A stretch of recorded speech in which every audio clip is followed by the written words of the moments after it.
පොලිසියෙන්.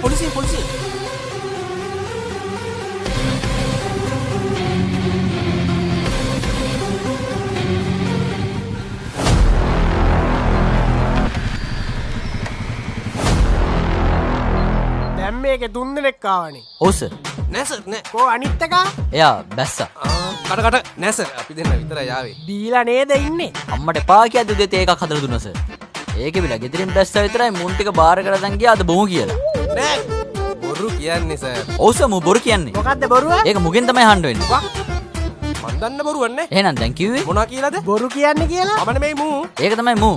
එක්ස්කියුස් මේ ටවුන් එකට යන්නේ මේ පාරෙන්ද? ටවුන් එකටද? මෙතනින් ඉස්සරහට ගියාම දකුණු පැත්තට පාරක් තියෙනවා. ඊට එහා පැත්තේ තියෙනවා කච්චේරිය. කච්චේරිය ගාවෙන් දකුණු පැත්තේ පාර තියෙනවා පොලිසිය. එතනට ගියා නම් හරි. ඒ මොකටද සර්? උඹලට අපි ඕටුව වගේද පේන්නේ? තුන්දෙනාත් එක්ක බයිසිකලේ ඇවිල්ලා තමුන් අතරින් බැස්ස නේද? මං කිව්වා ඔතනින් බහින්න බා ටවුන් එකෙන් බහිමු කියලා. ටවුන් එකෙන් බහිනවා කෙසේ වෙතත් මගේ කට නිසා නම් බඩු නම් බැස්සා. ඒ කියන්නේ බීලා නේ. ඔව් සර්. නෑ සර්.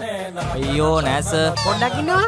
දැන් තමුන් වෙනමාව කිව්වනම් ඇයි දැන් නෑ කිව්වේ? අයියෝ කේ වුණානේ. ඒකනේ ඔබ කවුද?